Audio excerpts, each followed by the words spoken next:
They're set. Stand by for a start. Off and racing. First to get going is Earth God. Just a bit of press, jumped well. Twisted Steel left okay, but then found itself wide. Has to hit the brakes going forward. Nicky Motor soon after the start, charging forward. So's Avoidance. And Avoidance goes through, takes a slender lead from Earth God. Nicky Motor found itself wide momentarily. Then just a bit of press, occupying fourth place. A length and a half, Lost Gravity. Twisted Steel easing back. Animalistic just in front of Santanova. A length away behind those. Rise to Glory. Run, Paddy, run on the full back there in the field, followed by Who's Bent. Last of all, Art of Sabrage on the point of the turn at the 350. The baldy faced Avoidance led for home. Earth God about to lay down the gauntlet. Nicky Motors there. Here comes Twisted Steel down the outside. No run, just a bit of press in behind them, and winding up as well. Santanova coming with a great finishing run out near the middle of the course. Santanova descends upon them, goes up, grabs the lead, and Pike wins the last. What else would you expect? Santanova won the last of the day from Earth God, or Avoidance on the inside. It's a bob of the head for second. Right there, Rise to Glory, Twisted Steel, Who's Bent, Run, Paddy Run, and a Ballistic. Just a bit of press in behind them, not far away, followed by Lost Gravity, Nicky Motor, then Art of Sabrage, and one of the last of them home is On the Full. Santanova, Willie Pike takes out the last event of the day. The cliche for the day. Pike in the last.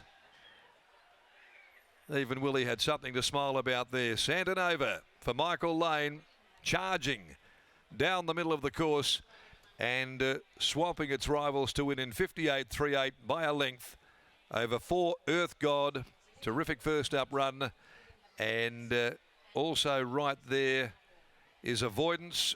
In fact, Avoidance down near the inside gets second in front of Earth God in the photo.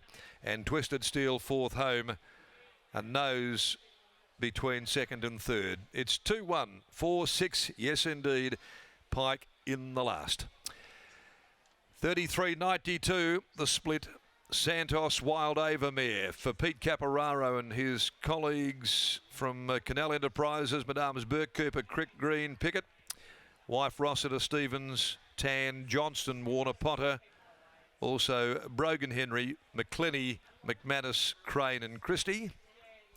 And trained by Michael Lane from down in the southwest. Willie gets home on another winner this afternoon. Avoidance second, Holly Nottle. So close for Holly to make it 4. What a day it has been for her. Steve Wolf prepares by Schnitzel from Risk Aversion. And third, For Earth God by Written Tycoon. Trained by Chris and Michael Ganjemi, ridden by Stephen Parnham. It's 2-1, 4 and 6 to round out the day here. The punters cheered. They'll celebrate as Pike prepares to come back aboard the winner of the last Lockie. Thanks, Darren, and I'm now joined by winning trainer in Michael Lane. Laney, Santanova, she's such a reliable and versatile mare, and it's great to see her in the winner's circle today. Yeah, it's great. All her runs have been good. She won first up. We should have rode her out of her comfort zone second up because the track was pretty biased that day, the front runners. Last start was good. Today she won, so yeah, look, 60 kilos, little filly. You know, she'll definitely win a 66, that's for sure. Coming into today, did you and the team feel like this race set up in similar fashion to that first up win where the speed was on and she was doing her best work late? She just drew that bit better barrier today so you could be that spot closer. And obviously that was good speed in the race. But I thought, at the start before, she just drew a bit too wide. You know, you had to go back and you were just out of the race. So and the way that race sort of panned out, I suppose like you say, you use form analysts, you'd probably get it right. I don't really look at them that much, to be quite honest. As I said, she's a versatile mare. She's won at 1,000, 11, even 1,300 metres. Where to next for a mare like her? No, I think we'll keep her at 1,000. I think she likes it and she pulls up good, and she likes the little gap between runs. So she just gets a bit on the hypo side afterwards. But look, yeah, I really adore the horse. She would have, if she wasn't trained in our environment on our farm, she'd be a fair dinkum rat. But she's, she's kicked me. She's done all sorts of things, and me and my other half do all the riding on her. She's actually quite pleasant to ride if you can brave enough to just give her a head and let her do her own thing, you know. Hopefully she matures a little bit like her trainer with a bit more time. Well done here. Yeah, cheers. Thanks, Lockie. There's Michael Lane after the win of Santanova, and it's the usual transmission. Scott, Pike in the last. Pike and Knottle in the last two. Avoidance there at $31 has run second, just ahead of Earth God. So another wonderful day for our premier riders here in the West. Willie Pike, obviously the headline act, and any punter out there.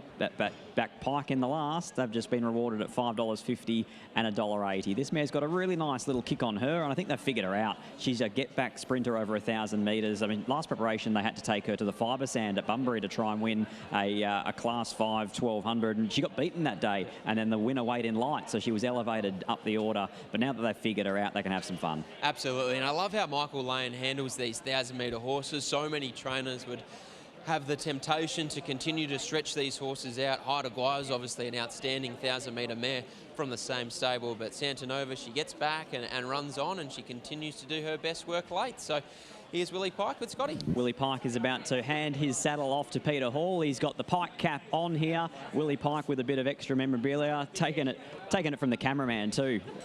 Willie joins us now. Pikey, like her first up victory, get back 1,000, that's her go. Yeah, I think when she gets the run that she likes, she gives you 110%, and yeah, she tries. She tries so hard. I can't knock the effort. At 60 kilos, it was great. And there's not much of her, since she had to carry the weight. Laney's described her as a rat. What's she like? Yeah, she's full on, but I think if you don't interfere with her, you're okay. But I suppose if you wanted to do something and she didn't, it'd be, you're just better off doing what she wants. One more question for you. Our cameraman wanted to know, will you sign that cap for him? I got a Year 9 education, so I'll do my best. Congratulations, mate. Well done. Thank you. There's Willie Pike after the win of Santanova. He wins the last, and he combines with Michael Lane to take out the last, the Peters Investments handicap.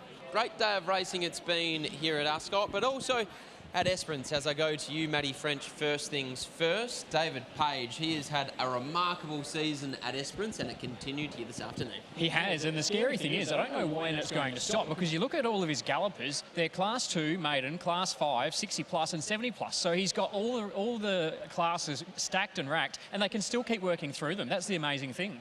Exactly right. How about highlights out of Ascot here this afternoon, Scotty? I guess Holly Noddle is the obvious talking point. Yeah, so is this in our highlights package. Willie Pike putting in the Pike cap on the horse, throwing it to the crowd. He's now just found a marker pen to sign that cap for our cameraman as well. He's got his own memorabilia. He's got his own fan base. It's nationwide. Pike in the last. It's a real thing. You must believe it. And I probably need to stop tipping against him in the last. Exactly right. In terms of horse flesh that caught the eye earlier on, our Platinel was a great win, as was Trevor Andrews' 2-year-old filly. And I'm going to go with a horse that got beaten in Basset Hound. I thought he was so impressive there today. He didn't finish in the money because he didn't get any luck whatsoever. The punters unsuccessfully plunged him, but he's going to win some seriously nice races, that 3-year-old. The last couple of Saturdays here at Ascot, they've only been low-key meetings, but still a great deal of fun, and still plenty of great horse flesh to follow over the coming weeks and months. But that's all we have time for on Racing WA TV and racing.com. It's good night from Scotty, Matt and I.